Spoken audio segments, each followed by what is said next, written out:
सत्य को जानने के लिए पहले मिथ्या को पहचानना जरूरी है। अगर आप अंधेरे में ही जीते रहेंगे तो प्रकाश को कैसे जानोगे। होलिका दहन, अंधविश्वास या षड्यंत्र, इस पर आज हम चर्चा करेंगे। मेरे प्रिय आत्मन, क्या आपको कभी किसी ने बताया कि होलिका दहन का असली अर्थ क्या है, या आपने वही सुना जो आपके पुरखों को सुनाया गया था। इतिहास विजेताओं का लिखा हुआ होता है साथियों, और होलिका दहन उस इतिहास का एक अधूरा पन्ना है। आपसे कहा गया है कि होलिका एक पापिनी थी, एक राक्षसी थी, और उसे जलाना धर्म का काम था। लेकिन कोई आपसे यह नहीं कहता कि यह कहानी लिखने वाले कौन लोग थे।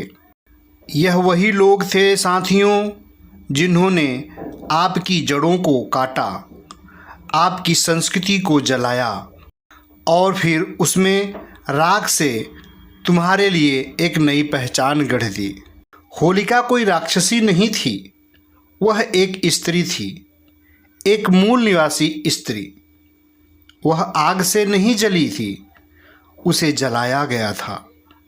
यह प्रतीक है उस समय का जब मूल निवासी परंपराओं को मिटाया जा रहा था, जब आर्यों ने अपनी सत्ता को स्थापित करने के लिए आदिवासी संस्कृति को असुर, राक्षस और अधर्मी घोषित किया।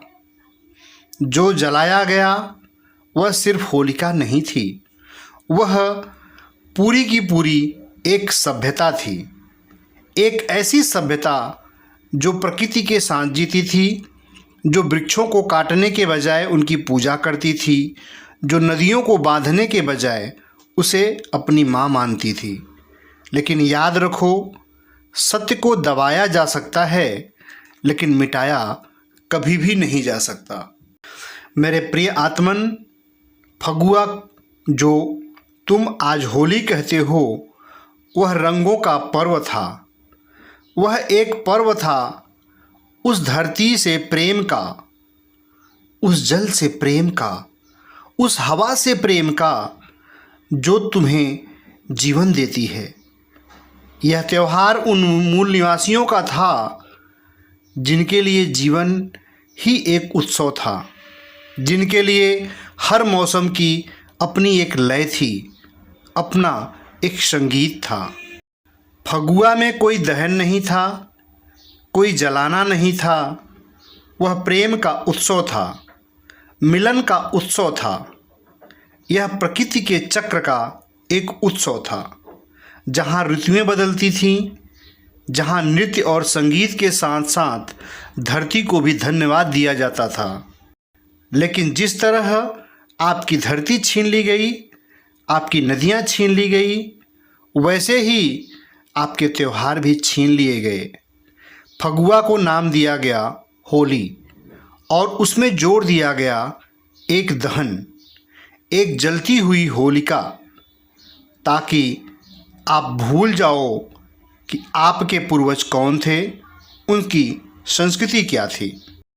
प्रिय साथियों, सवाल यह है कि क्या आप जाग सकते हो? क्या आप अपनी जड़ों को पहचान सकते हो? क्या आप देख सकते हो कि आपके साथ इतिहास में क्या हुआ था? ध्यान रखना मेरे साथियों, जब भी कोई तुमसे कहे कि किसी को जलाना धर्म है, तो समझ लेना कि कोई तुम्हारी चेतना को जलाने की कोशिश कर रहा है। होली मत मनाओ, फगुआ मनाओ। अंधविश्वास मत मानो, प्रेम को चुनो। दहन मत करो, जीवन को अपनाओ। साथियों, सत्य उन्हीं को मिलता है जो उसे खोजने का साहस रखते हैं।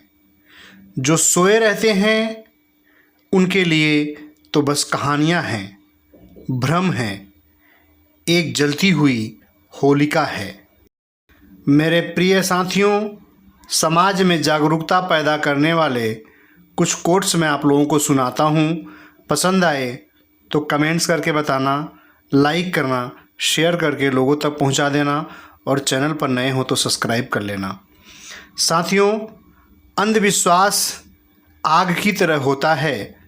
अगर इसे समय पर नहीं बुझाया गया तो यह पूरे समाज को जला सकता है। जो इतिहास को नहीं समझते वे गुलामी में जीने के लिए मजबूर हो जाते हैं। किसी को जलाने से सत्य नहीं जलता, बल्कि उसकी सोच जलती है। अगर आपको यह बताया जाए कि कुछ बुरा है तो पहले यह देखो कि यह किसके लिए बुरा है, आपके लिए या उन्हें जो आपसे डरते हैं। दहन कोई उत्सव नहीं हो सकता मेरे प्यारे साथियों। दहन एक क्रूरता है। जो जीवन को जलाना चाहता है वह प्रेम को समझ ही नहीं सकता। अगर आपका धर्म किसी को जलाने की शिक्षा देता है तो यह धर्म हो ही नहीं सकता, यह एक षड्यंत्र हो सकता है। मेरे प्रिय साथियों, जिस दिन तुम सवाल करना सीख जाओगे उस दिन आपकी असली आज़ादी शुरू हो जाएगी। प्रेम रंगों से होता है, आग से नहीं। अगर कोई आपसे दहन में खुशी ढूंढने को कहे तो समझ लो वह आपके साथ छल कर रहा है। मेरे साथियों, सत्य को जानने का सबसे अच्छा तरीका है बिना डर के सोचो, बिना डर के खुद खोजो। मेरे साथियों, यदि आपकी परंपराएं आपकी गुलामी भी हो सकती हैं, उन्हें आंख बंद करके मत मानो। पहले समझो, फिर जानो, फिर मानो। मेरे प्यारे साथियों, जागो, समझो और सच को अपनाओ और इस वीडियो को शेयर करके लोगों तक पहुंचाओ। धन्यवाद।